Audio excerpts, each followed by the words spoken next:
Hello বন্ধুরা, কেমন আছেন সবাই? আশা করছি সবাই সুস্থ আছেন এবং ভালো আছেন। চরিত্রহীন উপন্যাসের ৩৮তম পর্বে আপনাদের সকলকে স্বাগত। চলুন শুরু করা যাক। তাহার সেই বিশ্বাসের শিরে বজ্রপাত হইল সাবিত্রীকে স্বচক্ষে দেখিয়া। সতীশের নির্জন কক্ষের মধ্যে প্রসাধন নিরতা একাকিনী রমণী তাহার সে কি সুগভীর লজ্জা এবং সমস্ত লজ্জা ছাপাইয়া সেই দুটি আয়ত চক্ষুর ব্যথিত ব্যাকুল দৃষ্টিতে কি ত্রাসী না ফুটিয়া উঠিয়াছিল। সে কি ভুল করিবার? এক মুহূর্তেই উপেন্দ্রর মনের মধ্যে রাখালের সেই বিস্তৃত প্রায় চিঠিখানির আগাগোড়া একেবারে যেন আগুনের অক্ষরে জ্বলিয়া উঠিয়াছিল।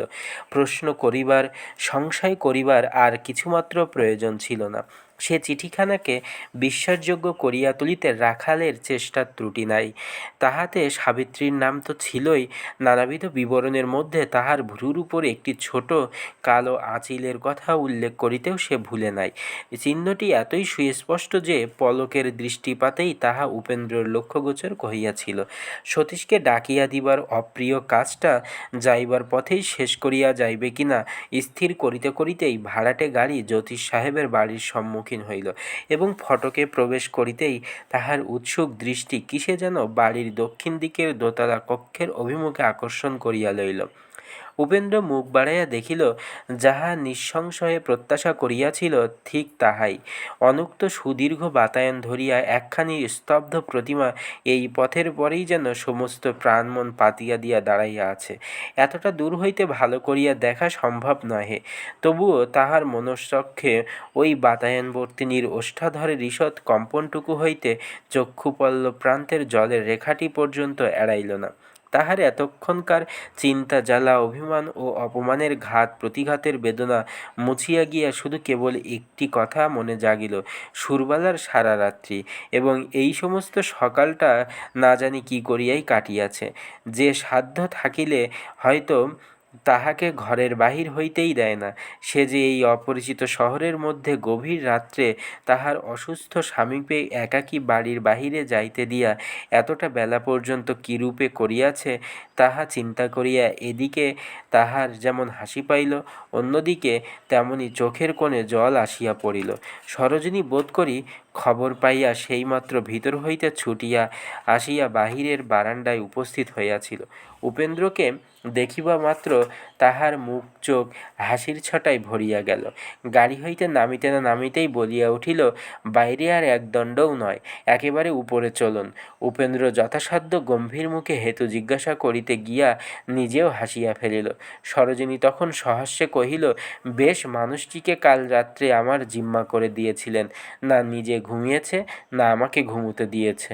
সারা রাত্রি গাড়ির শব্দ শুনেছে আর জানালা খুলে দেখেছে। ও কি চিঠি লিখতে বসে গেলেন যে? না না, সে হবে না, একবার দেখা দিয়ে এসে তারপরে যা ইচ্ছে করুন, এখন নয়। বাহিরের বারান্দায় একটা ছোট টেবিলের উপর লিখিবার সাজ সরঞ্জাম প্রস্তুত ছিল। উপেন্দ্র একখানা কাগজ টানিয়া লইয়া কহিল, বরং চিঠি লিখে তারপরে যা বলুন করতে পারি, কিন্তু তার পূর্বে নয়। 5 মিনিটের বেশি লাগবে না, ইচ্ছে হয় গিয়ে খবর দিতে পারেন।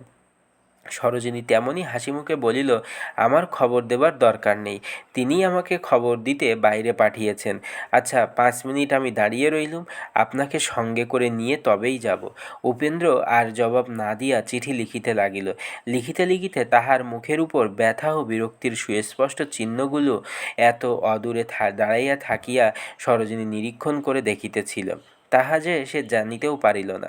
পত্র সমাপ্ত করিয়া খামে পুরিয়া চিঠিখানা লিখিয়া উপেন্দ্র মুখ তুলিয়া চাহিল। কোচম্যান আসিয়া সরোজিনীকে লক্ষ্য করিয়া জানাইল, গাড়ি প্রস্তুত হইয়াছে। উপেন্দ্র জিজ্ঞাসা করিল, আপনি বেরুবেন নাকি? সরোজিনী কহিল, হাঁ, আমার ছোট পিয়ানোটা মেরামত করতে দিয়েছি, সেইটেই একবার দেখে আসব। উপেন্দ্র খুশি হয়ে কহিল, ঠিকানা লেখা আছে, একটু কষ্ট স্বীকার করে এই চিঠিখানা সহিসকে দিয়ে বাড়ির মধ্যে পাঠিয়ে দেবেন। বলিয়া উপেন্দ্র সরোজিনীর প্রসারিত হাতের উপর চিঠিখানা রাখিয়া দিল। সরোজিনী কিছুক্ষণ ধরিয়া তাহার শিরোনামের দিকে চাহিয়া রহিল। ওই 2 ছত্র নাম ও ঠিকানা পড়িতে এতটা সময় লাগে না। তারপরে মুখ তুলিয়া কহিল, সতীশবাবু এবার আমাদের বাড়িতে উঠলেন না কেন? সে তো আমাদের সঙ্গে আসেনি, সতীশ বরাবরই এখানে আছে। সংবাদ শুনিয়া সরোজিনী চমকিয়া গেল। উপেন্দ্রের এ সকল লক্ষ্য করিবার মতো মনের অবস্থা ছিল না, থাকিলে সে আশ্চর্য হইত। সরোজিনী নিজের লজ্জা চাপা দিতে সহজভাবে বলিবার চেষ্টা করিল, তিনি কখনো এদিকে মাড়ান না, অথচ এতদিন ধরে এত কাছে রয়েছেন। উপেন্দ্র অন্যমনস্ক হইয়া আর একটা কিছু ভাবিতেছিল। কহিল, বোধ করি আপনাদের কথা তার মনে নেই। কথাটা কত সহজ, কিন্তু কি কঠিন হইয়াই আর একজনের কানে বাজিল। ভালো কথা, দিবাকর কই, তাকে দেখছি না যে। তিনি দাদার সঙ্গে হাইকোর্টে বেড়াতে গেছেন। চলুন আপনাকে সঙ্গে করে আগে ভিতরে দিয়ে আসি, বলিয়া সরোজিনী বাড়ির ভিতর প্রবেশ করিল। মিনিটকুনি পরে ফিরিয়া আসিয়া সে যখন গাড়িতে উঠিয়া বসিল এবং আদেশ মতো গাড়ি সতীশের বাসার অভিমুখে রওনা হইল, তখন ভিতরে বসিয়া সরোজিনীর বুকের ভিতরটা কাঁপিতে লাগিল, এবং গাড়ি যতই অগ্রসর হইতে লাগিল, হৃদস্পন্দন ততই যেন দুর্নিবার হইয়া উঠিতে লাগিল। ঠিক মনে হইতে লাগিল সে এমনই কি একটা গুরুতর কাজের ভার লইয়া চলিয়াছে, যাহার সিদ্ধির উপর তাহার নিজেরই যেন সমস্ত ভবিষ্যতের ভালো মন্দ নির্ভর করিয়া আছে। অনতিকাল পরে গাড়ি সতীশের বাসার সম্মুখে আসিয়া থামিল, এবং সহিস পত্রখানি হাতে করিয়া নামিয়া গেল। সরোজিনী গাড়ির একটা কোণ ঘেঁষিয়া আড়ষ্ট হইয়া কান পাতিয়া দরজার উপর সহিসের করাঘাত শুনিল। কিছুক্ষণ পরে দরজা খোলার শব্দ এবং তাহার ভিতরে যাওয়া অনুভব করিল, এবং তারপর প্রতি মুহূর্তে কাহার সুপরিচিত গভীর কণ্ঠস্বর কানে আসিবার আশঙ্কায় ও আকাঙ্ক্ষায় স্তব্ধ কণ্টকিত হইয়া বসিয়া রহিল। সে নিশ্চয় জানিত, গাড়ি এবং গাড়ির ভিতরে যে বসিয়া আছে, সহিসের কাছে তাহার পরিচয় অবগত হইয়া সতীশ নিজেই আসিয়া উপস্থিত হইবে। তাহার একবারও মনে হইল না যে ব্যক্তি এতকাল এত কাছে বাস করিয়াও এমন করিয়া ভুলিয়া থাকিতে পারে, এ সংবাদ তাহাকে হয়তো অনুমাত্রও বিচলিত না করিতে পারে। আবার সহিসের কণ্ঠস্বর দ্বারের কাছে শুনিতে পাওয়া গেল।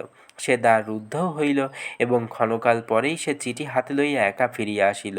কহিল, বাবু বাড়ি নেই। বাড়ি নেই? মুহূর্তকালের জন্য সরোজিনী সুস্থ হইয়া বাঁচিল। মুখ বাড়াইয়া কহিল, চিঠিটা ফিরিয়ে নিয়ে এলি কেন? রেখে আয়। সহিস জানাইল, বাবু কলকাতায় নাই, বেলা 10টার ট্রেনে বাড়ি চলিয়া গেছেন। কথাটা শুনিয়া কেন যে তাহার এই বাসাটা একবার সচক্ষে দেখিয়া লইবার দুর্দমনীয় স্পৃহা হইল, তাহার হেতু সে ঠিক মতো নিজেও বুঝিতে পারিল না। কিন্তু পরক্ষণেই নামিয়া আসিল, এবং তার আর একবার কবাট খুলিয়া ভিতরে প্রবেশ করিল। হিন্দুস্থানি পাচক জিনিসপত্রের পাহারায় নিযুক্ত ছিল। তাহার সাহায্যে সমস্ত ঘরগুলো ঘুরিয়া ফিরিয়া দেখিয়া নিচে আসিবার পথে দড়ির আলনায় ঝুলানো একটা অর্ধমলিন চওড়া পাড়ের শাড়ির প্রতি সরোজিনীর দৃষ্টি পড়িল। কৌতূহল হইয়া প্রশ্ন করায় ব্রাহ্মণ নিজের ভাষায় ব্যক্ত করিল, এ বস্ত্রখানি মাঝির। সাবিত্রী অপরাহ্নবেলায় স্নান করিয়া তাহার পরিধেয় সিক্ত বস্ত্রখানি শুকাইতে দিয়াছিল, তাহা তখন পর্যন্ত তেমনই টাঙানো ছিল। সরোজিনী বিস্মিত হইয়া জিজ্ঞাসাবাদ দ্বারা এই মাইজির সম্বন্ধে যতটুকু অবগত হইল আছে, তাহাতে আরও আশ্চর্য হইয়া গেল যে সকল ব্যাপার সচরাচর এবং সহজভাবে ঘটে না, এবং যাহার মধ্যে পাপ তাহা লইয়া বুঝিতে না পারিলেও সকলেই নিজের বুদ্ধি অনুসারে একরকম করিয়া বুঝিতে পারে।